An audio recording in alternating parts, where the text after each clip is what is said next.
একটা কথা কি জানেন? আমরা সবাই জীবনে দৌড়াচ্ছি।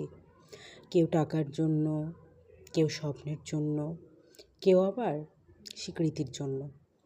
কিন্তু আসল প্রশ্ন হলো, এই দৌড়ে আমরা আসলেই ঠিক কোথায় যাচ্ছি?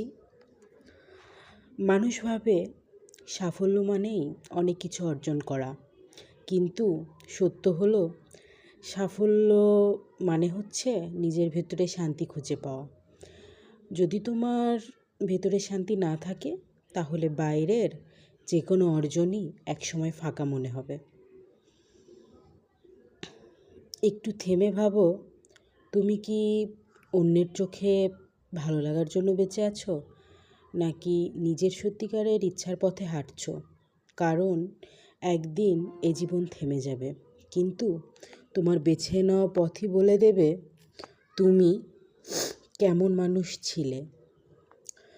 অন্যের সাথে প্রতিযোগিতা করার কোনো মানে হয় না। তোমার প্রতিযোগিতা হওয়া উচিত কেবল নিজেকে নিয়েই। গতকালের তুমি যদি আজকের তোমার চেয়ে দুর্বল হয়, তাহলে তুমি এগোচ্ছ। এটাই জীবনের আসল সাফল্য। তাই প্রতিদিন নতুন করে শুরু করো। ভুলকে ভয় পেও না, কারণ ভুলই শেখায় অন্যের মতামত নয়। তোমার ভেতরের কণ্ঠকে শোনো। শেষ পর্যন্ত আসল বিজয়ী সেই মানুষ যে তার নিজেকে হারায়নি।